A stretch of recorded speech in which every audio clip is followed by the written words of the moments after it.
Hello and welcome to the Magic Mirror Podcast. I'm your host, as usual, Con the Trinket Mage, and with me is my co-host, 33 Elk. Hello. Hi, Elk. Got another low elk. I know. People get freaked out when they hear a low elk. They get scared. I get scared. I'm very serious about today. Oh, okay. All right. Well, we'll get into that in just a second. First, I need to introduce Salubrious Snail. Howdy. Today's podcast is going to be pretty fun. We're doing a different tier list. This is going to be Ravnica Guild keywords tier list. Additionally, we want to talk about a little bit of news as well. There's the sort of like UB changes to online, and also unbans / bans could be happening tomorrow. We're going to give our predictions. Please note, this podcast will come out after the bans have happened because of like editing, but we're recording before the changes to the BNR have happened. So it's purely for you to like roast us in the comments or for us to say, I told you so if we're correct. And if we have time, we'll get to some questions, maybe. But before we do all of that junk, we need to thank today's sponsor, Card Castle, the easy way to sort your collection digitally.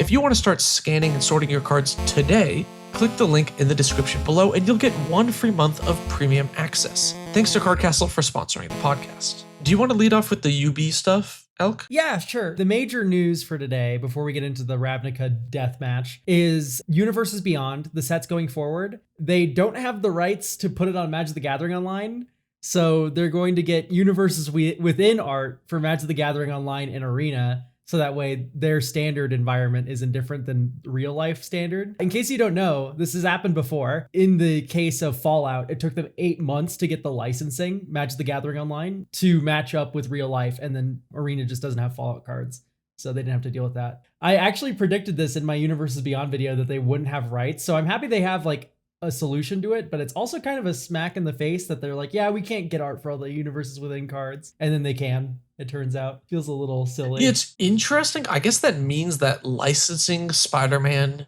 to be used for Arena and Magic Online is more expensive than hiring all of the artists to make a completely new Universes Within set. Like, that's how expensive the licensing is, because I assume if it was the other way around and it was cheaper, they would have just licensed it, right? Almost assuredly, yeah. Any thoughts on the Snail? Yeah, I mean, I don't have particularly strong feelings on Universes Beyond as a whole. I just kind of accept that it's naturally going to be connected to the more financial nonsense parts of Wizards of the Coast. So I tend to figure that there's going to be some strange choices made. And in this case, certainly, was the official explanation for why they didn't have Universes Beyond continuing on that it was too much effort? I don't remember exactly. I don't even think they really even gave a reason. It was just kind of Yeah, like, I don't think so. Yeah, it was just kind of like, yeah, we're just not going to do it. And it's like, but now they're just going to do it. So it's a little scuffed. I imagine partially they just don't want 2 different named versions of each card. Like, that's super clunky. That's basically what's going to happen for the whole Spider-Man set, right? Yes. And Final Fantasy for all digital clients, yeah. But there's For the Magic the Gathering community as a whole, you'll have, 2 separate versions of it, but at least you won't have the Universes Within sitting next to the Universes Beyond in a game or, in some sort of setting. At least they'll be kind of separated by the modality on which the game is being played. Yeah. I mean, like, I'm not really torn up about Universes Beyond either. I'm happy that they decided to go back on the border. Now, starting with Spider-Man, they're just gonna have normal magic borders, not like the weird shiny border that Universes Beyond normally has, which is like the most exciting announcement I heard about Universes Beyond, quite frankly. Yeah, if the beef was with the border, then this is not a bad change. I think it's just going to be really confusing for standard players, right? Because if you play on Arena, you're like, oh, I have Jimbo, this legendary creature, but then you have to know that Jimbo is also Spider-Man, and there's going to be like 8 different Spider-Men, and then there's going to be 8 different Jimbos. Yeah, I think it's just kind of confusing. Yeah, in a set with multiple versions of the same character, are they going to have like different characters for each? That'd be funny. Oh my god, that might be even more confusing, right? I would want to see that. That sounds kind of funny. That's actually kind of a gripe I have with Magic, like in general. This isn't like UB specific, although with Spider-Man it's going to be exacerbated. But I actually really don't like how we get so many versions of the same dude, because it used to be I could say, oh yeah, you have Rakdos as your commander or whatever, right? But like now there's like 10 versions of Rakdos, right? I'm not too miffed about it, honestly. It's, But that's also just because I know every card. Yeah, I find it harder to keep straight which version each one is, as opposed to if it was Rakdos is this card, and then Jimbo the Demon is this card. To me, that's less confusing, but I guess maybe that's a big thing. It's the sort of thing that's annoying, but also lots of things are going to be annoying in a 30-year-old card game. Obviously, if you have sets in the same setting, then you're going to come back to the same characters. You might want different versions of those characters. Whether or not you should be coming back to that setting repeatedly or those characters repeatedly is another question, but I don't know. I see a lot of it as inevitable, so I'm, Hey, speaking of settings that we've returned to repeatedly. True. I was about to say that, but then I was like, wait, I wanted to give predictions. We can do it at the end, I think. Okay, let's just do it at the end then. All right. So, speaking of sets we returned to repeatedly. Well, that's creative. We'll see if Yusuf edited that to make me sound smart or stupid. That was a top tier transition, Con. Thank you. Yeah. I'm so good with segues. Anyway, we're going to talk about some of the mechanics from the Ravnica sets. And we're omitting Murders at Karlov Manor, right? Because it doesn't have guilds. They didn't have guilds. Yeah. Right? We're talking about just the guild mechanics. We are ranking the guild mechanics and using them to see which guild has the coolest mechanics across the 3 blocks. Yes, this will answer the age-old question: what Ravnica guild is the best? Yeah, and this will be definitive. This is official, objective, concrete, right? Yeah. You cannot contradict us. I have a letter from Wizard of the Coast saying that this is official. Yeah. Can I title the official Ravnica Guild's tier list? We've solved which Ravnica Guild is the coolest with math, and by math we mean our opinions, but we call it math, so it seems pretty objective to me. I like that. Let's start with Bloodthirst. So Burning Tree Blood Scale as an example. This is a 4-mana Gruul Lizard Berserker, so this is a Gruul mechanic. It has Bloodthirst 1, which means if an opponent was dealt damage this turn, this creature enters with a +1/+1 counter on it because it's Bloodthirst 1, but it can be a higher number. So this is, I think, it's one of those mechanics that's simple. It's elegant-ish. There's some cool things you can do with it, kind of. You're going to have certain types of pinging that'll go along with it. And I think it's obviously very much in the Gruul color identity, being a bit aggressive, having things get bigger. I think it's all kind of falling within that. So I don't mind Bloodthirst too much. It's fairly simple. It's nothing revolutionary, but I like it okay. I agree with that for the most part. I think it's a bit weird that it kind of works with flickering, right? Because you could attack with the creature and then blink it and it would Bloodthirst itself, which is kind of, blinking is not like a Gruul thing. I don't know if that's a, standard application of it though. I don't know, it's just interesting. I think Bloodthirst, I don't know, it's a little tough. It's definitely kind of lukewarm where it's just this isn't very offensive. It's not like an evil, awful mechanic or anything, but it does have weird play patterns where if you're ever deploying a Bloodthirst creature without having Bloodthirsted it, it's just because you're dying, right? You're getting beaten to death with the rock and you need to put a blocker into play. Whereas otherwise you're just always holding onto the Bloodthirst creature until you Bloodthirst it. Yeah, well, I think that's just kind of the nature of a simple mechanic like this. There are going to be situations in which it's good and situations in which it's bad. And you're going to build your deck to try and be in that good situation more. But, there isn't a whole lot of depth to play around with for sure. You kind of just, doing your best with a simple mechanic. True, although this mechanic is, I guess, so simple that you could just fill your deck with Bloodthirst cards because you play one, you hit someone with it, it triggers your Bloodthirst on the other cards. Yeah. You don't actually have to build around it. You can just fill your deck with or more likely, I think, is, fill your deck with, 8 Goblin Slingers or whatever, 1 mana deals damage to an opponent. And then the rest of them is Bloodthirst things and whatever else you need. So a little bit of support, but mostly Bloodthirst. I guess I should have asked this before we started recording, but are we ranking this in the context of Commander or just in general how much we like the card, the mechanic? I'll go in general. I mean, we can do Commander if you want. I don't know. I don't particularly. In my mind, what I said also applies to Commander, which is you either get the counter or you're dying. That's the modality of Bloodthirst. Honestly, we've spent more time on this mechanic than I thought we would. Yeah, we can try to be quicker with the other ones. Yeah, we can give a rating. Okay, this is a B for me. I have it at a nice firm C. I would also say C. That's fair. It's kind of whatever. Averages out to a C for sure. Okay, next is Convoke. Your creatures can help cast this spell. Each creature you tap while casting the spell pays for 1 generic mana or 1 mana of that creature's color. I'm looking at Quarter Calling as an example, which is a green for an instant X. Convoke, search your library for a creature card with mana value X or less, put it on the battlefield and shuffle. Convoke is one of the best mechanics to come out of Ravnica, full stop. There's spin-off mechanics from Convoke. You have Improvise. I'm sure there's another one that I can't think of at the moment. But quite legitimately, expensive thing, but it's cheaper when you have a lot of dudes. That's dope. I love this mechanic. And also, on top of that, the reminder text is really cute that it says your creatures can help you cast the spell. They're helping out. Yeah, I agree. Convoke it's powerful. It's cool. I like it as an interesting reward for creatures because the trade-off is really interesting, right? Because normally the benefit of creatures is they can block and they can attack.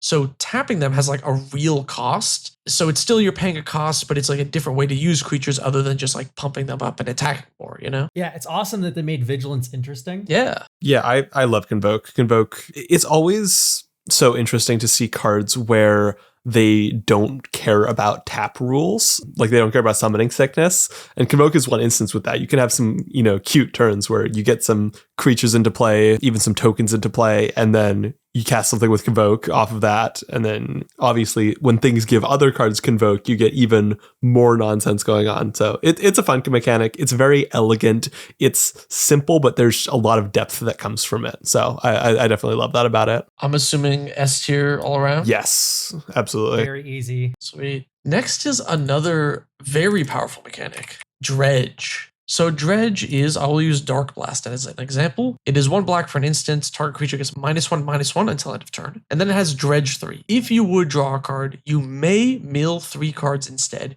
If you do, return this card from your graveyard to your hand.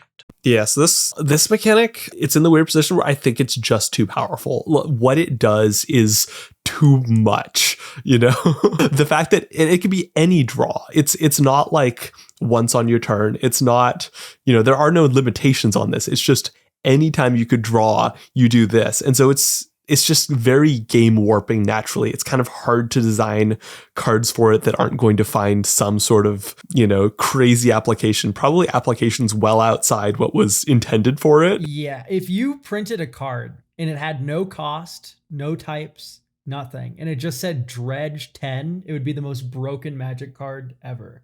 Just like the ability to replace drawing with milling isn't a cost, it's a feature. And there's so many decks that would rather mill cards than draw them. And then just turning Faithless Looting basically into 1 red, draw 14, or like draw 12 with double Golgari Grave Troll, right? Like, it's just such a stupid, strong mechanic. That being said, it is really funny. I love Dredge. I agree. It is one of the most busted mechanics ever printed. There's only 16 cards with Dredge in their text, which just goes to show how scared they are to print this mechanic. It's crazy. If you're a new player or a casual EDH player who hasn't seen Dredge in other formats, highly recommend just Googling manaless Dredge in Legacy, which is a Legacy deck that cannot produce mana and just never mulligans, draws for turn, discards to hand size, and then off of that wins the game because of Dredge. Dredge is so broken. That being said, a lot of my favorite cards have Dredge. Life on the Loam, Necroplasm, the Necrobloom is a cool card. Oh, right. I don't know, they're all sweet. Forgot about Necrobloom. Yeah, the Necrobloom and Shenanigans to me, from both for Modern Horizon sets. One of them says destroy target artifact, Dredge 1, sorcery speed. It's a 2-mana card, and the Necrobloom's a 4-mana guy that gives everything, all your lands, Dredge 2. Yeah. It proves to me that Dredge isn't a complete lost cause. It's just mostly a lost cause. Like, I don't think you can put Dredge 5 on something nowadays without like some significant drawback tied to the dredging. But that being said, I really do think that it's not entirely dead in the water. It was just overtuned when it came out the gate. I'm down just to give this a C. Like, this isn't like abysmal, I'm losing my mind, because there's still fun play that can be had here, right? It's not totally hopeless. Yeah, I'm in the same boat. Like, I can't give this a D. I think it's got some panache to it. There's some cool stuff going on there. And there are a lot of cool decks that have come out of this mechanic. But as a guild mechanic, it is kind of a design mistake. So I think a C is where it ends up. You guys are crazy. C? They have to be careful with it because it's powerful, but this is like such a cool, interesting mechanic. Golgari Brown Scale is such a funny card. This is like an S for me. This is like one of my favorite mechanics. C, that's crazy. Listen, I like Dredge. I like Dredge, but like when you look at it objectively, this is a design mistake. You need to be a lot more conservative with the Dredge numbers you put on things. Does that average to high C or low B? It's average out to B. All right, now to a very different mechanic. Forecast. Y'all ever play Forecast? I'll use Pride of Clouds. Blue-white for an elemental cat 1/1 with flying. It has this creature gets +1/+1 for each other creature on the battlefield with flying. And it has Forecast. 2 white blue. Reveal this creature from your hand. create a 1/1 white and blue bird with flying. Activate only during your upkeep and once each turn. So it's basically you pay a cost in your upkeep and it does a thing and you can only do it once a turn. And it's different costs, different effects every time. This is like the worst mechanic ever. What if we made buyback again, but we put so many restrictions on it that it's actually stone cold unplayable most of the time? Like, there's no winning with forecast, because if you make it too strong, then it's stupid and everyone hates it, like buyback. If you make it too weak, no one cares and no one plays the cards, which is where forecast lives. Like, literally, it's a lose-lose. This mechanic sucks. Yeah, if it was too good, you would just always forecast every turn and then never actually cast the spell. But if the spell was good, you would never forecast it unless it's like really high cost and the forecast is low or something, which they kind of tried to do, but like... Yeah, the mechanic itself is odd. I just looked through the rest of the set and I was trying to see, like, is there anything that works with it? Because, like, there was some recent set that had, if you didn't play a spell on your turn, do this. And if you have some of that... Outlaws of Thunder Junction had that. Yeah, if you have some of that paired with this, it starts to do something.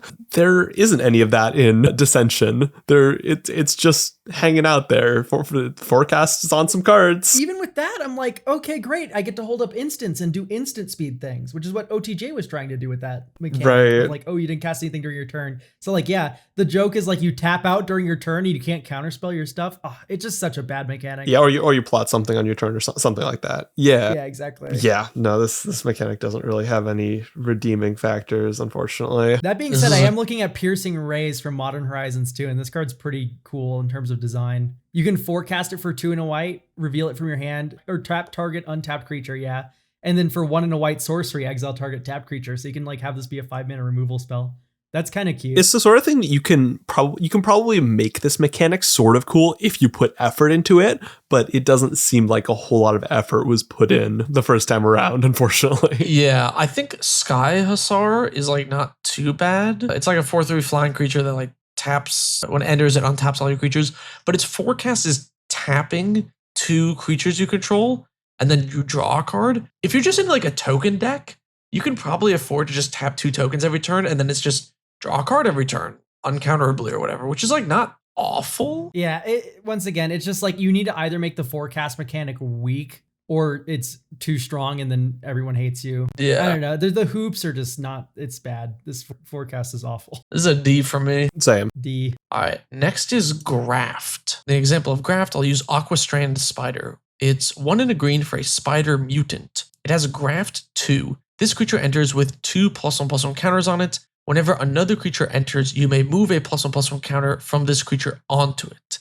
It's a 0/0, and then it also has pay a green, target creature with a counter gains reach until end of turn. I'm into Graft. I think this mechanic's rather cool. It's definitely above average. I wouldn't say this is like a perfect mechanic or anything, but like I play a dude that comes in with counters, and then creatures enter and I get to augment them with counters.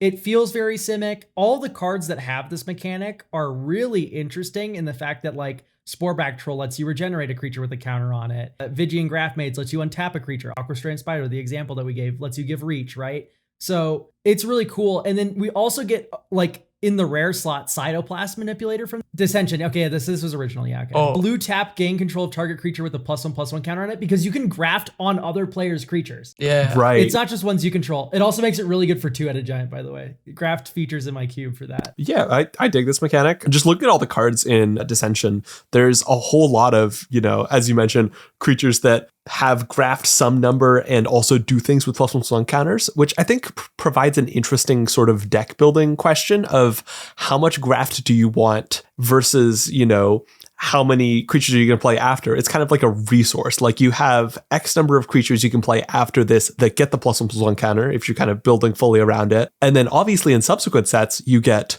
other things you can do with +1/+1 counters, which is cool. And I definitely, it's the sort of mechanic that sort of grows more interesting after the set, which is a very good type of mechanic for sure. Yeah, I agree. And then you could, if you play stuff that puts more counters on your Graft creature, you get more value out of it. Oh yeah, if you proliferate. Oh man. Yeah, it's pretty sweet. And there's some cool, like actually like useful ones. Like Plaxcaster Frogling is legitimately a good card. It gives a creature with a +1/+1 counter Shroud until end of turn. So you can use it to protect your own things. And then like Elk said, you can put counters on your opponent's stuff, and then you can use this politically, right?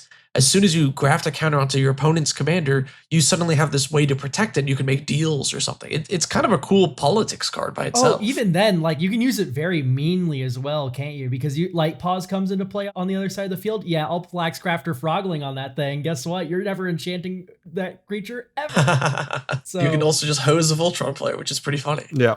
This gets an A for me. Yeah, cool mechanic, honestly. I think I had a patron once tell me that Aquastrand Spider is their favorite Magic card, and I thought that was really funny. I mean, it is just a bear that like puts counters on things, which is like, that as a floor is not the worst thing I've ever seen. Yeah, it can give itself reach too, you know. Yeah, I have it an A. You give it an A? I think A is a good spot. It's not quite elegant enough to get an S for me, but it's good. It's I good. think Graft is a victim of its time. If they had keyword counters back then, Graft would have gone crazy. True. Next is Haunt. I will use Seize the Soul as an example for Haunt. It is 2 black for an instant. Destroy target non-white, non-black creature. Create a 1/1 white spirit token with flying, and then Haunt. When this spell card is put into a graveyard after resolving, exile it, haunting target creature. When the creature this haunts dies, destroy target non-white, non-black creature, make a spirit. So I don't despise this mechanic. Obviously, it's geared toward creatures dying, and it does more with sack outlets. I think there are some of them with pretty specific effects. Like you've got a card called Graven Dominator that when it comes into play or the creature it haunts is put into a graveyard, each other creature becomes 1/1 until end of turn, which has some very specific sort of play implications. It's a little bit clunky and overcomplicated in my mind, just in the sense that like you have to remember more stuff, but overall I don't hate it. Oh no, so I was gonna say I've never seen this mechanic. I've seen it around here and there. Yeah, there's just not a lot of cards with Haunt. And even then, the cards with Haunt, like the rares are not like super good. So it's, I don't know. There's a lot you can do with this mechanic. For me, it kind of reads like a reverse bestow, where like this thing enters, does a thing, and then when it dies, you get to bestow it on something. And then when that thing dies, you get it again. I think it'd be really cool if Haunt just had like a static effect as opposed to the creature dying. Like I said, like reverse bestow. Like imagine you could play like a 4/4, menace or something. And then when it dies, you can have it haunt a creature, and then that creature gains menace for as long as it's haunted or something, right? Like, I think there's a lot of cool things you can do with this mechanic, like design-wise, and there's just not anything there right it's now. Kind of neat with like sack outlets, right? So like with Seize the Soul, it's like a 4-mana Doomblade, you make a spirit. You haunt your dude, and then you sack it to your sack outlet, and then you get another Doomblade, make a spirit. It's like 2 Doomblades and a Lingering Souls for the price of 2 Doomblades, which is not that amazing, but like, I don't know, that's like something, right? It's kind of neat. Yeah, there's an idea there. Yeah, I don't know. I kind of wish there was more of this. There's just honestly not that many Haunt cards. Yeah, it'd be cool to see a bit more. I think it's a B for me in its current condition. Yeah, I have it at B. I'll give it a C. All right, next is Hellbent. Now, I miss Heckbent, the Amonkhet one. I'll use Infernal Tutor as an example because this card is awesome. Infernal Tutor is black and 1 for a sorcery. Reveal a card from your hand. Search your library for a card with the same name as that card. Reveal it and put it in your hand. Then shuffle. Hellbent. If you have no cards in hand, instead search your library for a card, put it in your hand, then shuffle. So Hellbent is like typically a buff 2 card. So this is like a jank tutor, but if you have no other cards in hand, or no cards in hand when you cast it, it's demonic tutor. So it gets buffed up if you're Hellbent. So fundamentally, I like cards that care about the number of cards in a player's hand. So in the abstract, I don't hate this mechanic. However, Hellbent is a little bit too restrictive. Having no cards in hand is just a massive kneecap in this game. And I think the Heckbent we saw in Amonkhet is a much better version of this. Even just being able to keep 1 card in hand makes it so much more applicable to a wider variety of scenarios and a much more desirable thing to do outside of just like a pure go in aggro deck. Yeah, it is definitely awkward compared to the Heckbent. Like if you have a land in hand and you're trying to get Hellbent and you top deck another land and you just can't play both, your Hellbent is still off for another turn, which definitely makes it restrictive. But I do like, I like the concept though, the idea that like, oh, these are stronger when you got nothing left, you know. Yeah, if you have That's nothing kinda left to cool. lose, these cards are insane. Like, it's really Rakdos themed, which I enjoy. Yeah. But like, yeah, like you said, the gameplay mechanics of just like, oops, I drew 2 lands in a row and now I'm fucked. Like, yeah, like the softer version we got in Amonkhet with, you know, like with Hazaret, where it's like, oh, if you have 2 or less cards in your hand, you can go ham, is way better than Hellbent. It's just, I think it's 1 or less, right? Is it? It's 1 or less, yeah. Oh, okay, yeah. There have been 2 or lesses before. I also think in Amonkhet, they mostly did it as abilities attached to things, like this does this when you have no, you know, 1 or fewer cards in hand, rather than things on ETBs and things attached to spells, which I think is very good. I think it's a much more interesting mechanic when you can play a thing and then play around your hand size as you go, as opposed to just like having 2 cards that care about your hand size when you cast it and going, well, shit, I can't do anything with this hand. Okay. Yeah, agreed. Where do we land on Hellbent? Because like, I honestly have it in D. I think this is like, it comes up way too infrequently. It only comes up very rarely with like LED combo lines in Legacy with Infernal Tutor, right? Like, the mechanic doesn't have a lot of play. It gets a C for me because I think it inspired later things that were cool, and it's very iconic in terms of, you know, it actually, you know, spawned this phrase Hellbent that people used to describe not having cards in hand. But yeah, gets a C because it's not great in its current, you know, existence within as a mechanic. yeah, I'll give it a C. A lot of that is riding on the back of Infernal Tutor. I actually just think the card is phenomenally cool and interesting. If you can make use of the front half of it, it's super fascinating. And in Commander, it's kind of a fun budget demonic tutor if you're an aggressive deck. I'll give it a C. Okay. Next is Radiance. I don't even remember what this one The does. fucking Boros mechanic. This is actually the worst Ravnica mechanic. I'll use Bright Flame as an example. X, red, red, white, white, sorcery, Radiance. Bright Flame deals X damage to target creature and each other creature that shares a color with it. You gain life equal to the damage dealt this way. So it's like color hating? Is that it? Yeah, it's the same. Yeah, it's anything that shares a color. That's what Radiance is all about. So I think this is broadly not a great mechanic, but what I do like about it is that in the context of Commander, where you have 4 players, this is going to be hitting your opponent's stuff a lot more often, because I believe most of these hit everything on the board in a color. So all the black cards, all the white cards, all of the green cards, you know, whatever colors on the creature you chose, it's all sharing it. So if you hit a mono thing with this, it might hit multiple other things at the table. And if you target a thing with a lot of colors, it does more. I think there's some cool applications there, although I think as a Boros mechanic, it is deeply strange. This as like, it doesn't read as Boros at all to me. Yeah, it's so weird. And then like, if anything, this seems more like Azorius to me. If that sounds crazy. They're all about segregation, those Azorius.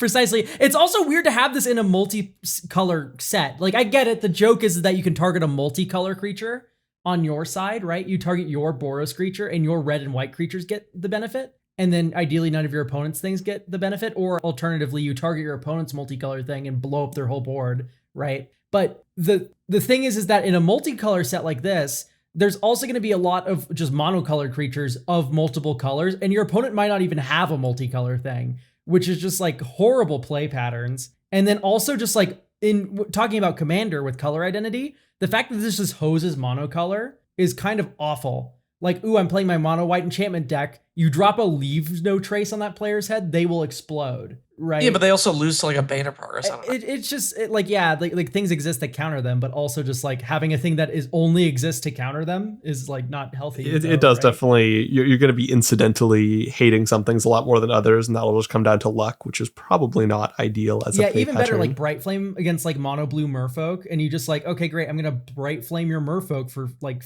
3. So 7 mana, Plague Wind you. Okay, here I come. You're dead. Like, that's fun, right? But Plague Wind is like 7 mana. I think you're selling. I'm sold on this mechanic. This one's cool. Hell, you're crazy. Well, the fact that of the matter is that like, why don't you just cast Plague Wind in that case then? Because I'm in Boros. Then cast the white one that's really good. Oh, just for all non-white creatures? No, Winds of Abandon. Yeah, it's pretty good. Oh, because I have life gain synergies. I want an X spell. I don't know. I think there's some interesting stuff here with. So Surge of Zeal is kind of fascinating. This one is a buffing spell. Its target creature and each other creature that shares a color with it gains haste until end of turn. In Commander, this is kind of neat, right? Because your Commander is typically, of course it can change, typically your Commander encompasses all the colors. So Surge of Zeal is a haste enabler for your whole team. And then if you really want to get spicy with it, in Commander, you have access to all the blue color shifting cards like Blind Seer, all the other weird ones. And then you could like magical hack your opponent's stuff and change the color of things and mess with them. I don't know. I kind of think that's sort of funny. It's got some creative applications for sure. I mean, I think it's not the sort of mechanic that would get printed these days for Commander, but I think, you know, having a little arsenal of cards from Ravnica City of Guilds that have this mechanic is kind of funny. Maybe I'm just devoid of whimsy or joy, but you've kind of just described like making like Song of Totentods, but like in a really like multi-card like shit combo. Song of Totentods is X and a red, create X black rat creature tokens with they can't block, and then creatures you control gain haste until end of turn. You can just drop that for 1 red and everything you control gains haste. I mean, like so the cards that are like printed with Radiance are not particularly good and have been power crept into oblivion for sure. But I think the mechanic is interesting, especially if it's like a positive effect and you can share it with your own team by targeting a multicolored creature. I think that's kind of neat. And I think there's like more design space to be explored here. Unlike some of the other mechanics that we talked about that like they kind of one and done, like Dredge, they really didn't go back to it very much because it's too powerful. I don't think this is too powerful. I think there's like more design space to be done. I think Wizards has also kind of shifted away from like color hate cards and Yeah. stuff. Yeah. Because you can't really control what your opponent's playing. That's why the like, buffing ones are more interesting. Yeah, but even then, like when you buff your own creatures and then your opponent also gets the buff some amount of the time because you just might be running into someone who's the same color as you. I don't know if that's necessarily conducive to good play just because your matchup was bad. I think it's funnier. Bathe in Light is kind of a funny one that I've considered and I've played a couple times. It's 2 mana protection spell. You choose a color, target creature and each other creature that shares a color with it gain protection from the chosen color until end of turn. So it can work out, but it could also be very weird if your opponent's stuff shares a lot of colors with your stuff. Well, here's a fun idea with that. If you have a 5-color commander, you can give everything protection from all 5 colors, right? Yes. No, So you could choose be a like, color. Yeah, you do Oh, still you choose choose a a color. color. Yeah. Not so interesting. Okay. Yeah, that's still cool. All right. Interesting. Where do we land on this? I kind of want to give it a B. I give it maybe it's not high C. I give it a C because I think it's kind of neat, but it's weird for Boros and not something that would really make sense in modern Magic. Yeah, I have it in D. I just think like it's kind of been done now, and I don't think there's a lot of space for it really. Okay, so Replicate is the next mechanic. I'll use Giga Drowse as an example. It is 1 blue for an instant. It has Replicate 1 blue. When you cast this spell, copy it for each time you pay this replicate cost. You may choose new targets for the copies. It says tap target permanent. So if I spend 10 blue, I can tap 10 things. Man, every mechanic's kicker. This card's really, really kicker. Multi-kicker to be specific. Yeah, literally this is like, I don't know what to say about this mechanic. It's literally like bread or rice. It's a staple food. It's kicker. I'm gonna put it in B. Just like So it's snap judgment. I think it's basically a version of X cost or multi-kicker. I don't think it's that interesting on cards on its own. However, I'm thinking of a very specific card that you might know of that gives other spells replicate. I think that becomes more interesting. There's a lot more implications there. Yeah, so one Djinn, right? Yes, Djinn Illuminatus. So I think for that reason, I'm giving it a B just because I think there's some space there for, fun stuff. But I think just on cards, it's, it's a little bland. It just does its thing. It's there. It's hanging out. It's kind of fun if you have like a design that's like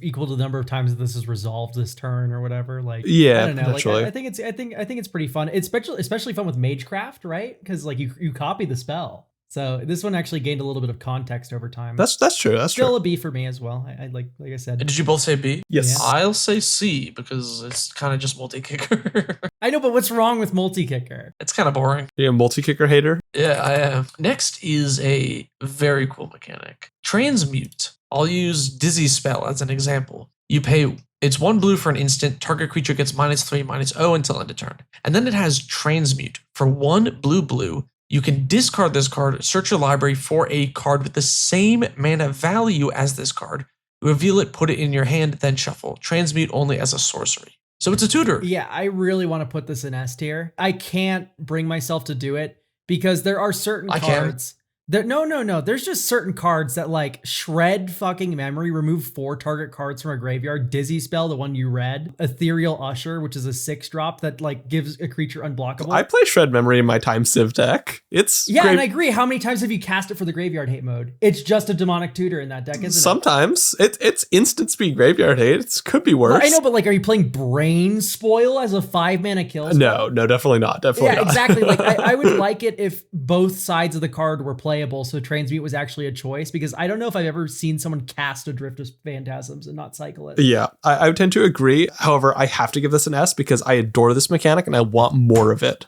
Please. Oh, God, do not get me wrong. I love this mechanic so much. Muddle the Mixture's like broken. It's my favorite card ever. Everything's 2 mana value. Tolaria West is sick. You get to tutor for any land in blue. Like, this is... I love Perplex. Perplex is my favorite. I love Perplex so much. Perplex is also awesome. I like it when the spell actually has text on it besides Transmute. I just want to say, Drift of Phantasms in the Pauper there's a Defender Walls combo deck. Whatever. Yeah, dude. I'm a commander YouTuber. There are applications. You get to play both hats. Let's It's go. actually so cool. Yeah, this is an S tier mechanic. It's A, because there's some of these cards you do not do anything but transmute with them. And I would rather there just be, you just do both. Like, I would rather the spell, like, there be an actual choice there. That's the only reason I'm putting it in A. It's not perfect. And I like the mechanic though a lot. Please don't mince my words. I'm gonna mince you.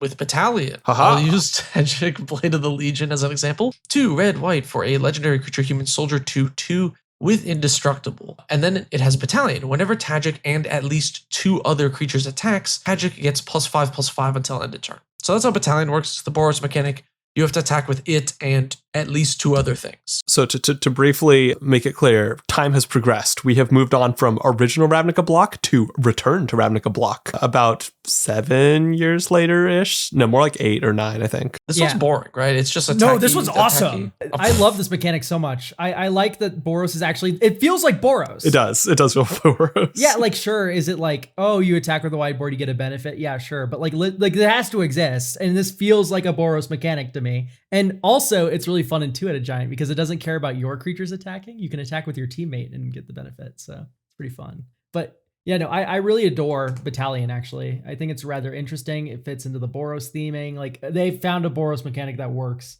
It's definitely better than Radiance. I feel like that's like condemned red-white to be the go wide aggro color for like all eternity. I mean, I get it. That's what Boros on Ravnica is supposed to do, but I wish it didn't taint Boros for the rest of the multiverse. Maybe I'm just clouded by nostalgia because my first draft was a Dragon's Maze, full Ravnica block draft, and I have a lot of feelings about those guilds. I like Boros. I like this version of Boros a lot. I think these abilities tend to have a really interesting play pattern. So you'll have like ones where a whole bunch where they get some sort of either protection or evasion. They get first strike if you're attacking with 2 or more creatures until end of turn. They get indestructible. They get menace, or I guess not menace, but first strike and trample. But you just have a whole bunch of cases where, these cards will get effect when you attack with 2 creatures, and it kind of leads to, do you attack earlier while you don't quite have that yet? Or do you wait and go in for a bigger attack later? Maybe I'm describing something simple as if it's cool, but I find it cool. I think it's neat. Yeah, no, I love Firebane Avenger. You just like lightning helix your opponent every combat. Like, sick. I'm so in on Battalion. I'll give it a C. Hard S. I'll give it an A. All right, next is Blood Rush. I'll use Scorchwalker as an example. 3 in a red for an elemental 5/1. It has Blood Rush, 1 red. Discard this card. Target attacking creature gets +5/+1 until end of turn. Are all of them? It's their power and toughness, right? That it buffs them by? It's their power, toughness, and their keywords. Yes, okay. I think that's literally the entirety of it. There is no other additional thing for it. I like this mechanic a decent amount, although it feels a bit weird on Gruul because you'd almost be looking for there to be some sort of discard synergies there, or graveyard synergies there, and actually a lot of times the green ones here would get played in Golgari decks if you're drafting because they fit in nicely there. You can do things with them once they're in the graveyard. In some cases, the red ones work with the Hellbent different block. Yeah, different block, but I mean like in principle, yes. I do like that it's kind of a combat trick. It's also only for attacking creatures, which is interesting. It would be interesting. Feels Gruul that it's only attacking. Yeah. It definitely encourages attacking. Listen, this feels like ninjutsu. You have to like attack with a creature and then you like buff the creature with the creature in your hand, right? It's weird to me. I don't know. I'm like, the design space already feels like it's been like used. Like Wrecking Ogre gives double strike. You get Death Touch from Wasteland Viper, you know? And I don't know who on earth is using Wasteland Viper as a combat trick. Like you should just play that card as a Death Touch blocker, right? I don't know. This is like a D for me. It's like, it's either like a bad combat trick or like a mid creature. And it's like, why not just play better creatures and better combat tricks? Okay, hang on. Rubble Hulk's kind of cool. That one's fine. We've also got Wasteland Viper that gives +1/+2 and Death Touch. I don't know. Maybe I'm struggling on the nostalgia bus. I think if there was more in this set that did things with putting creatures into the graveyard, I think I would be a lot more game.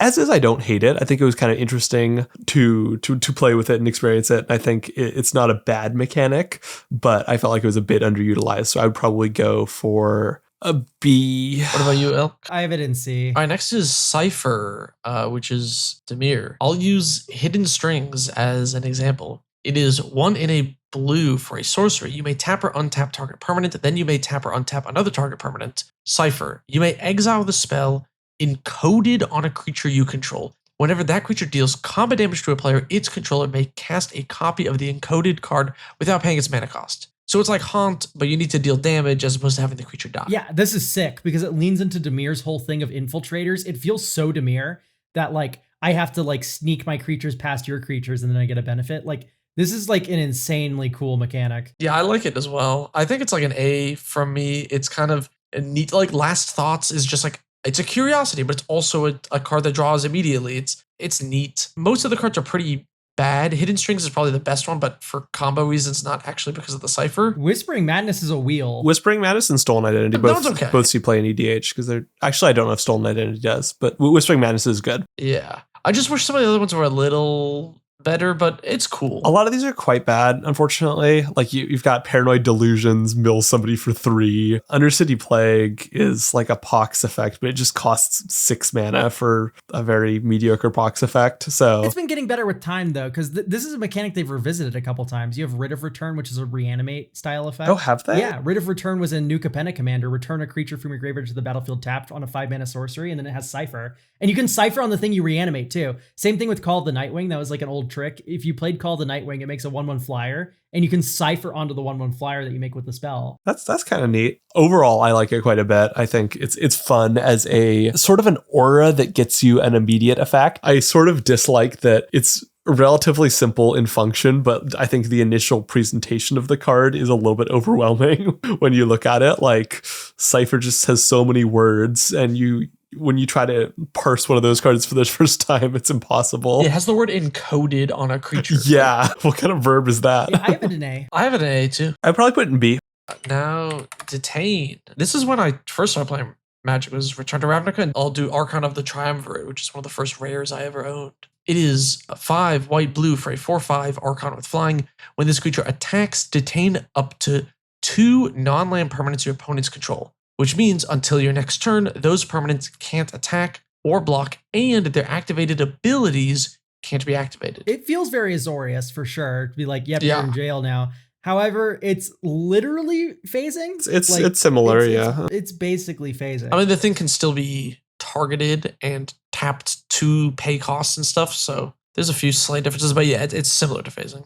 Yeah, it's basic and not in a way that feels particularly inventive or interesting. It's just, yeah, it's an alternative form of removal. You know, I'm trying to remember, did Azorius have like a bunch of combat damage to players effects or things like that? Because I feel like you could try to like gussy this mechanic up with some context that makes it good. For me, what would be cool is like, if the detained creature, like, I detain a creature and I like steal one of their abilities or something on like a blue creature or something like that. That'd be cool. You know? No, I'm looking through the cards and it's just very basic. It's just like all temporary removal. Yeah. No, that's not particularly interesting. And Lavinia the 10th, that card's crazy. Oh, I like Lavinia. Oh, it's really good. Very good to flicker. So protection from red busted. just like blows so many people out. Yep. Also, turning off everyone's mana rocks is like crazy.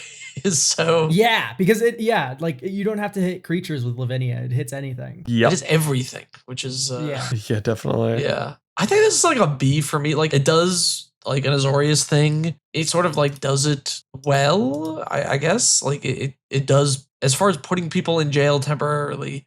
This is what I think that would look like as a mechanic. And it is at least somewhat useful. Yeah, I have it in C. It's like not offensive, but it's not meeting the par. I'll put it in C, but it's barely C. I think the flavor gets across kind of, but it feels like it's lacking a bit of effort. Let's move on to Evolve. I'll use Fathom Mage as an example. It is 2 green, blue for a human wizard 1/1 with Evolve. Whenever a creature you control enters, if that creature has greater power or toughness than this creature, put a counter on this creature. And then Fathom Mage also says, whenever a counter is put onto this creature, you may draw a card. If you asked me like maybe 5 years ago what I felt about Evolve, I'd be like, oh, the mechanic's a little boring. You know, you either have a big creature with huge power that you can't evolve on at all, or you have a small creature that's really easy to evolve and then it kind of falls off in the late game. They've done enough with this mechanic over the last few years that I'm actually like relatively invested in Evolve. I think this mechanic's rather good. I think it gets so much more interesting when you're moving counters around,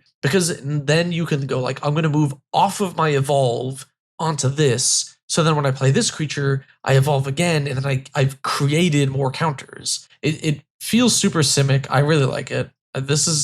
This might be an S for me, honestly. I'm going to have it at B just because the later Simic mechanic I'm going to give way higher, in my opinion. Yeah, definitely. If you have things that remove counters, this becomes a whole lot more interesting. I think on base, it's nothing offensive or terrible. You know, you grow a thing a bit.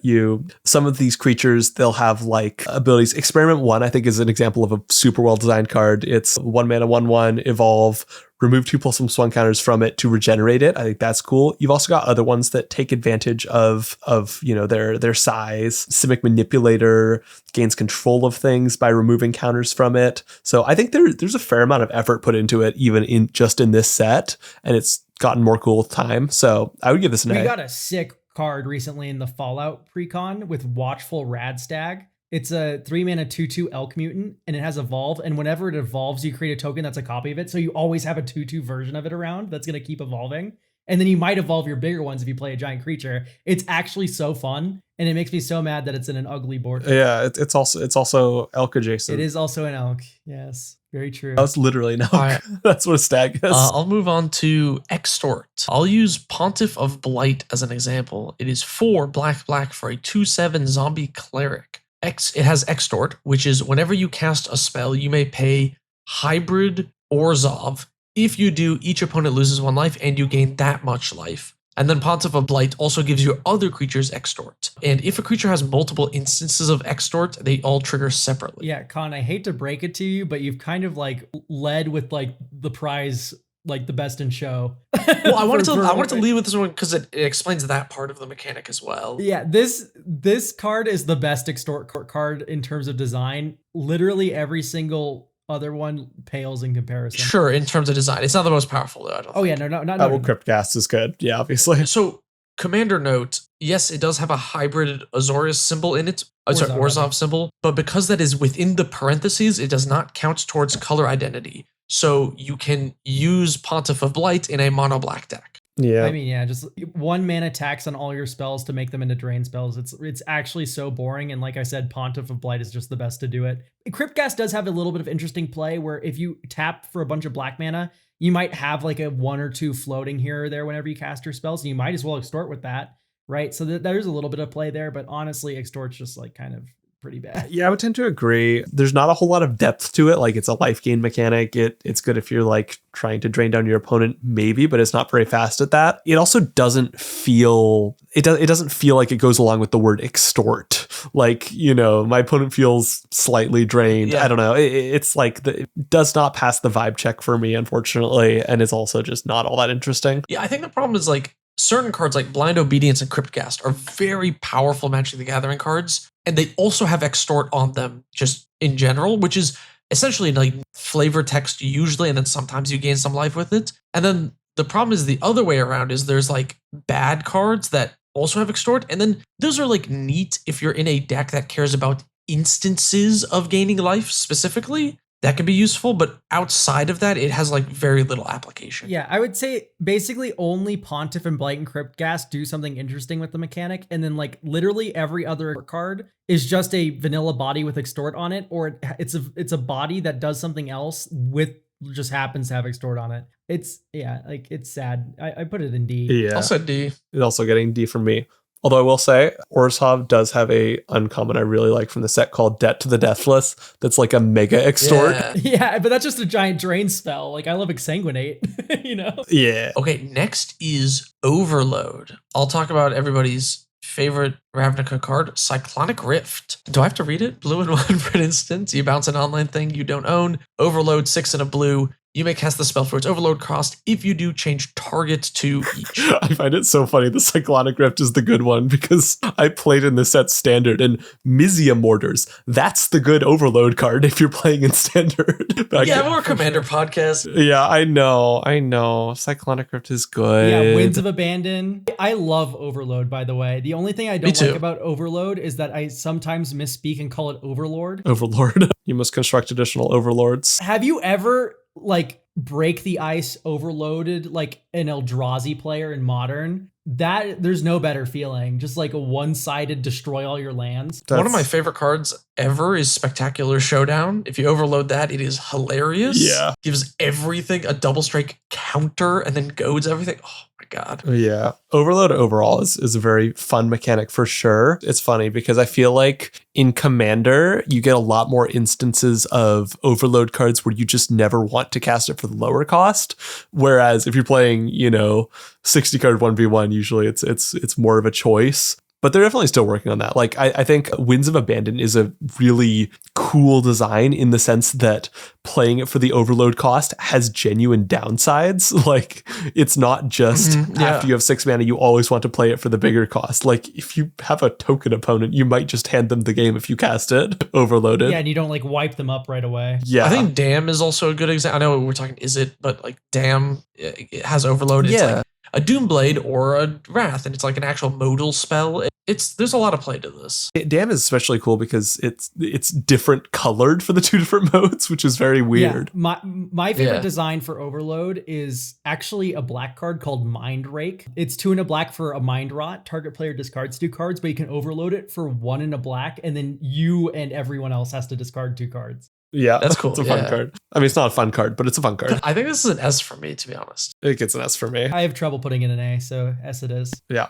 This should take 10 seconds, right? Populate? Yeah. Populate is, I'll use Eyes in the Sky as an example. 3 and a white instant. You make a 1/1 bird with flying and then populate, which means create a token that's a copy of a token you control. The only thing saving populate from a D tier for me is the fact that it's really funny that we can now make token copies of like real creatures that have like real text boxes, and then you can populate that. Agreed. I'll give it a C just for that because it's funny. That's the only reason to use populate now, which is funny because that did not exist at all in their block. Like, it was all just you make an extra 5/5. Whoa, 5/5? Cool. Yeah, I'll join C gang. That sounds reasonable enough. Next is Scavenge. Scavenge, I'll use Corrosda Monitor as an example. 2 green for a 3/3. It is a lizard. It has trample. You can pay 5 green to scavenge it. You exile it from your graveyard, put a number of counters on it equal to this card's power on target creature. I feel like Scavenge was kind of before its time. If we lived in a world nowadays where we have keyword counters today, Scavenge would have been so much cooler. Imagine if Scavenge also gave the keywords of the creature that you're scavenging onto the creature you're like doing it on. That would be sweet, right? Yeah, I mean that the Sultai mechanic is an evolution on that, the most recent one. The new one, yeah. Yeah, Renew. Which is cool. I think I like that a bit better than I like Scavenge, but I still like Scavenge plenty. I think it's kind of fun that you have the goal of getting creatures into the graveyard and then get some +1/+1 counter benefit from it. There's some +1/+1 counter synergies in the set, I think, which is kind of fun. And then also you have some cards that I think specifically Vrol's Scar Striped lets you give any card Scavenge, which obviously is spicy with all sorts of high power, low cost cards. Yeah, of course. That's the card that I have the most experience with when it comes to Scavenge, because you just do like Phyrexian Dreadnought. Here's 12 counters on my dude for 1 mana. Like, that's pretty good. And then, yeah, there's one other cool design in the form of Boneyard Myco Drax. I think this was in the Ikoria Commander product. It has power and toughness equal to the number of creature cards in your graveyard. So it actually scales based on the size of your graveyard, which is rather interesting. Yeah, that's cool. I think Varl, is that his name? Scarstriped Varls is a cool and interesting commander. And I think most of the other scavenger cards are like pretty boring. This is like a D mechanic for me. The thing is like, I don't find it like repugnant. So I'll at least give it a C for me. But I definitely, like I said, feel like it's before its time. Slight spoiler, I like this better than any other Golgari mechanic. So I feel like I have to give it a B just as a gesture to that. I think it's doing something cooler than both of the other ones of those. But yeah, it's nothing special. I think there's a bit more design space unexplored, but not a whole ton. I think saying that's cooler than Dredge is crazy. It's just not a real mechanic. I'm so interesting. It's so fascinating. Like, it's interesting, yes, but like, you know, there's a reason why we say you don't want to live in interesting times, right? Like, the goal of a set isn't to make interesting, it's to make well-designed stuff. Those kind of go hand in hand. Are you ready to unleash this next mechanic? Yeah, we're moving on to Unleash. I will use Gorehouse Chainwalker as an example.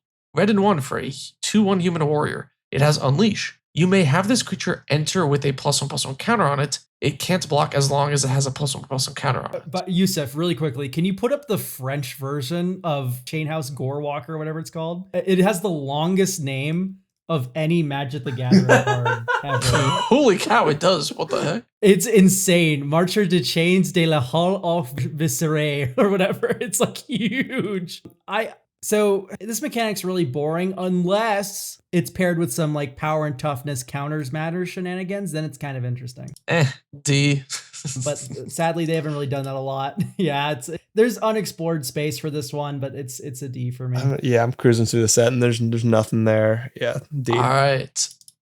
Next is Adapt. This is another time leap. I should be clear. Yes. We are now progressing to the most recent Ravnica block. Yeah. I'll use Benthic Biomancer as an example. It is 1 blue for a 1/1 Merfolk, Wizard, Mutant. Blue and 1 Adapt. If this creature has no +1/+1 counters on it, put a +1/+1 counter on it. That's Adapt 1. And then it has whenever 1 or more +1/+1 counters are put on this creature, draw a card, discard a card. This is an example of a really boring mechanic that is saved by the fact that every single design that has it on it is interesting. The mechanic is very simple. It rewards you for removing counters, and basically every single card that isn't a draft common has something very interesting because it gets a +1/+1 counter. Like, it has a trigger for putting counters on it. Yeah, it's kind of neat. I like this one a lot as well. I think this is the best Simic mechanic because it's simple, and then every design that uses it to its full effect.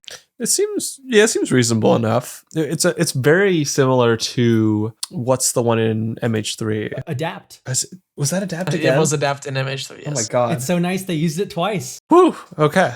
Wild. I think to me this is an A, and I put that like below Evolve because I think Evolve is a little bit more interesting where it required you to think about the power and toughness of other things. One thing I didn't mention when we were talking about Evolve was like things that are 0/4s or 5/1s or whatever would have different play with this.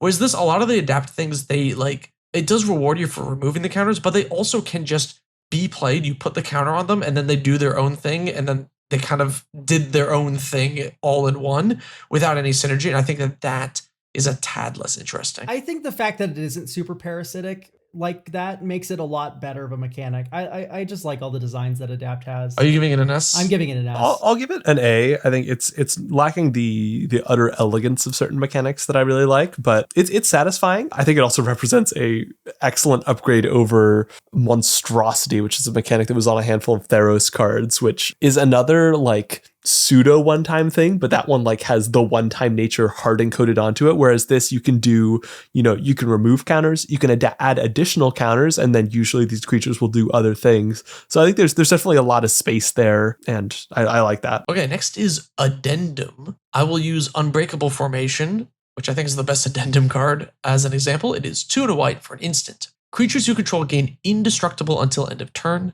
Addendum. If you cast this during your main phase, put a +1/+1 counter on each of those creatures and they gain vigilance until end of turn. So it's basically They're instants, but you cast it during your main phase for an extra effect. I kind of like this for Azorius. I think there's a lot of like unused design space here. I'm into it. I don't think this is like like a home wrecker, like home run, like insane mechanic. I think it's a solid B though. Like, Yeah, I think it's a B too. Does it make me wince? It has some interesting play decisions to make, you know? Yeah. I would also give it a B. It is kind of interesting to have a color that is basically nothing but instants, but each one kind of provides you with the decision, oh, do I want to give up the instant benefit? There's something a little bit interesting there. Not interesting enough for me to want to rate it more highly, but you know, there's something there, I guess. All right, next is Afterlife. We'll use Orzhov Enforcer, black and 1 for a human rogue with Death Touch, and Afterlife 1. When this creature dies, create a black and white spirit token with flying, 1/1. That's it. So if it's Afterlife 2, you get 2 spirits. If it's Afterlife 1 billion, you get 1 billion. Yeah, this mechanic sucks. Yes. I don't think there's a single card that uses it interestingly in the original Ravnica that this was revealed. And the only one that kind of uses it interestingly now is Indebted Spirit, which came from Modern Horizons 3 and it has Bestow and gives the thing Afterlife 1. So you can get like, you can double dip on that value, which is kind of cool. But like literally every single Afterlife card does not use the mechanic in an interesting way. This is a D for me. Yeah, I would go the same. Man, it makes Haunt look really good. Like, ooh, Haunt. It does. It honestly does. It's just bad. Yeah, this is a really hard D, but like, listen, it is really funny that the spirits that are made are white and black because they work with the original Teysa Orzhov Scion. So you can sacrifice these spirits to exile something, and then you get a spirit rebate, and you get to exile something else because they're white and black creatures. So they're actually really good in original Teysa. We got 15-year synergy arcs. Yeah, no, this mechanic's awful though. Please never do this again. Next is Jumpstart. I'll use Risk Factor as an example. It is 2 and a red for an instant. Target opponent may have Risk Factor deal 4 damage to them. If that player doesn't, you draw 3 cards. And then it has Jumpstart, which means you may cast this card from your graveyard by discarding a card in addition to paying its other costs, then exile this card. So it's kind of like Flashback, but you also have to discard. Yeah, Inish called they want their mechanic back, right? Like, I don't know. It's Flashback. It's just bad Flashback, right? Because see, but I think that makes it more interesting though, because it has a little bit of upside because you can do madness stuff with this. Like the discard isn't always a downside either. It's mostly bad Flashback. I think the interesting thing about Flashback is that you can have the costs be somewhat different. The interesting thing about Jumpstart is that I feel like you can have the card's base effect be more powerful because it's not a free card. You know, you have to make the choice to pick a card you like less and turn that card into the card effectively. Yes. I think if it was flavored a little bit better, I would be more hype about this card. But as is, I think it's a legitimate, you know, side grade on Flashback. So I would give it an A. Yeah, I gave it a B just because it is just a side grade on Flashback, isn't it? I'll give it a C and we'll average to a B here. Okay, next is Mentor. All right, I'll use Blade Instructor as an example. 2 and a white for a 3/1 human soldier. It has Mentor. When this creature attacks, put a +1/+1 counter on target attacking creature with lesser power. Yeah, so Mentor isn't that interesting, but wait, there's hope. We got Include Aegis of the Legion. It's red and a white for an artifact equipment with equip 3. And it says equipped creature gets +1/+1 and has Mentor. But wait, there's more. Whenever equipped creature mentors a creature, put a shield counter on that creature. The idea that there can be triggered abilities that ride on the Mentor onto the weaker creature is fucking sick, and I want to see it more. I'm gonna give it an A for that reason, just because this design space now exists and it's dope. It's also cool that you can get it in there with like your little like weak dorks that you would normally hold back to block with. Like it actually incentivizes attacking with tokens, which is something that doesn't really happen until you have an overrun. Yeah, I do like that it's also flavorful, right? The big creature is mentoring the little creature, you know. I'll give it a B. It's like kind of okay. I like this better as a Boros mechanic. It's kind of funny that if you have like 2 creatures of like equal power, you could like equip one and they can mentor the other one and they can just trade off the sword. It's not specifically go wide, although you are somewhat incentivized to go wide. But unlike Battalion, you don't have to, which is kind of neat.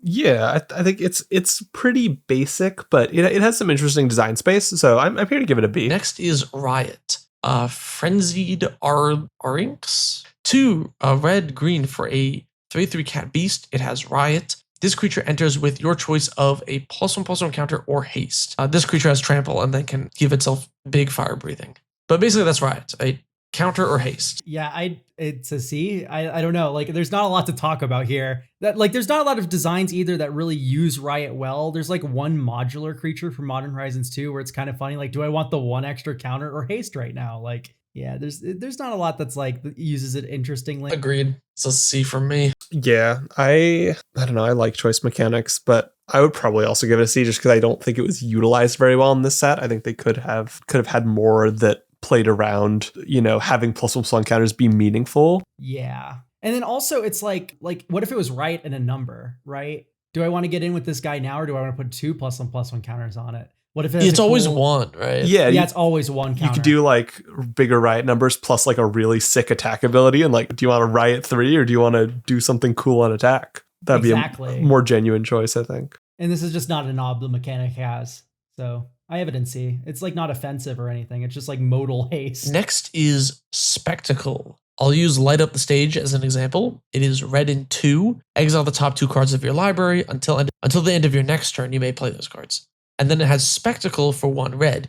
You may cast this spell for its Spectacle cost rather than its mana cost if an opponent lost life this turn. So for the most part, it's a discount on the card if your opponent has lost life. Instant S tier. This is like the best mechanic Rakdos has gotten, and I want more. There's a few Spectacles where this card actually gets more expensive, but yeah, it has a trigger when you Spectacle it. It's like Ricksmuddy Reveler is 2 mana for a 2/2 that just rummages. But if you Spectacle it for 4 and for 2 black red, you instead discard your whole hand and draw 3. Right. So it's actually super cool that it incentivizes you to murder your opponent, which is what Rakdos wants to do. And then it has like an alternative, like modal casting cost. Like you can do one or the other depending on what your needs are.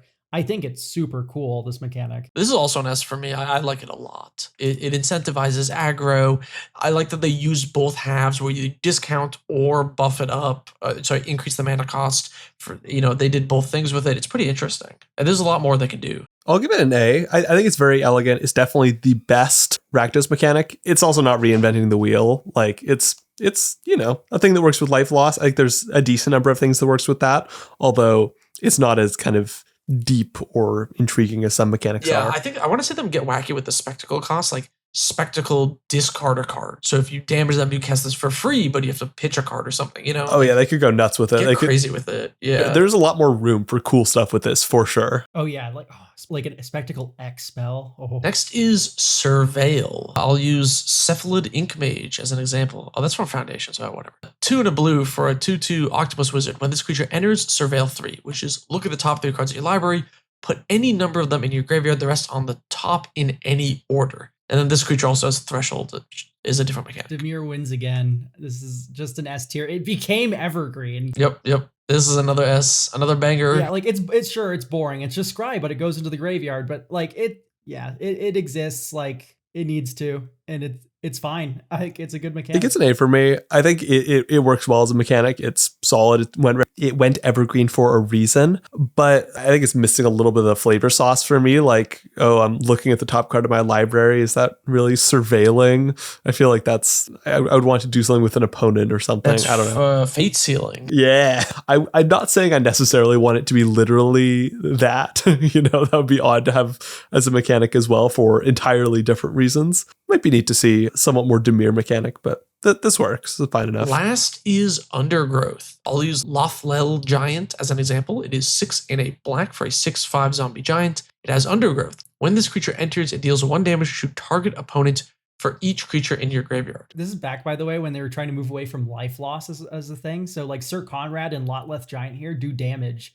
Midnight Reaper does damage because they didn't want to do life loss anymore. But they went back. So Undergrowth is just counting the number of things in your bin. So like Molder Hulk costs 1 less for each creature in your graveyard. It's creatures in graveyard number. Yeah, that's all this mechanic is. And what's hilarious about this mechanic is that it is actually like a non-bow with Scavenge in Golgari. Yeah. It actually is meaningfully worse in a deck if you're trying to use all the Golgari mechanics to use Scavenge cards, because Undergrowth doesn't work well with Scavenge because you exile the card from your graveyard. Right.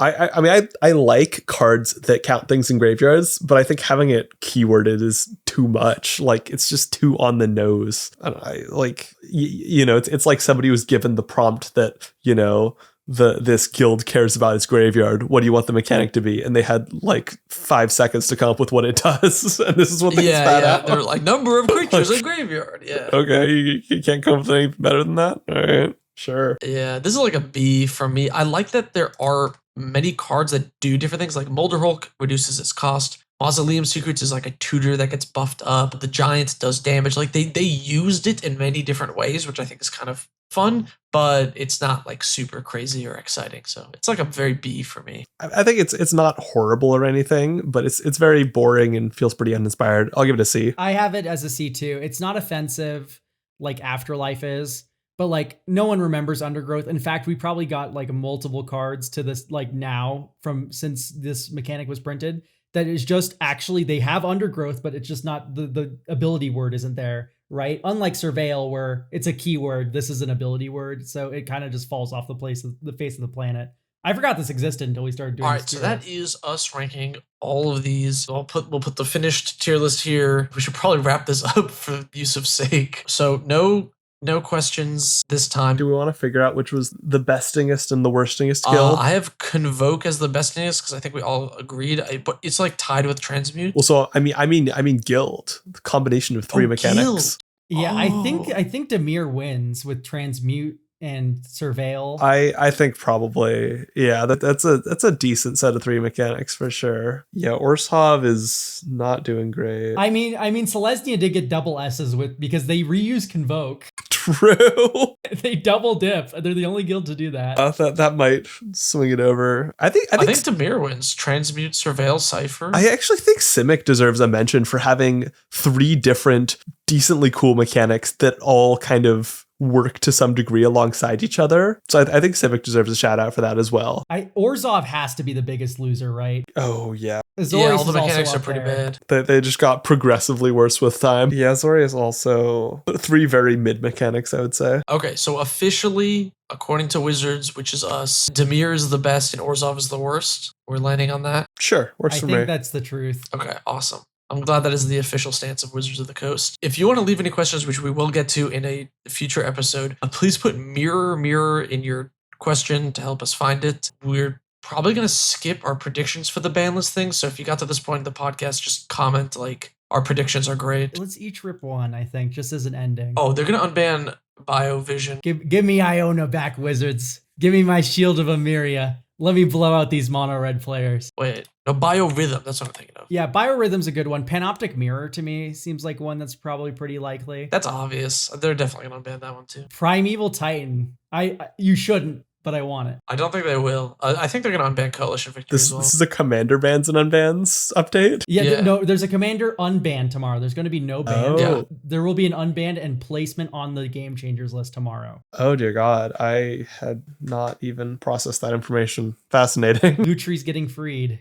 Here she comes. No, I don't think so. Yeah, that's not happening. I imagine some of the saucier cards that just like do a big rambunctious effect will probably get moved to the Game Changers list. Like, who's gonna spend a Game Changer slot on Sway of the Stars? Like, yeah, I think that effectively ends up, shoving it out because you can't play it in bracket 2, and then it's one of your 3 in bracket 3, and if you're bracket 4, it's probably fine anyway. What's the over under on Leovold? Should stay banned. He's like really powerful in wheel decks, which casuals love. So that ends up being a problem. And then also he's super busted in CDH, and one of the best counters to Leovold is Leovold. Yeah. Which makes like a weird like inbred thing. So he probably should stay on the ban list. I also feel like my top 3 is definitely Ionia, Panoptic Mirror, Primeval Titan. Like those are the ones I want to see. Iona seems likely. I hope not Primeval Titan. God. No, please no. I know, to be clear, Primeval Titan would be a mistake to take off the ban list, but God, I want it. I feel like they have to be much more careful with commanders specifically, because it's just like, it's your commander. You always have it. It's, it's not just a random card in your 99. It's going to be taking up one Game Changer slot in a bracket 3 deck. It's a card you'll have every game. So I think no shot on. Oh, gifts. Oh, I would like to see Gifts unbanned. I would like to see Gifts. There's no reason why Intuition should be unbanned and Gifts banned. I feel like Gifts is probably a bit better, but not by that much. Okay, great.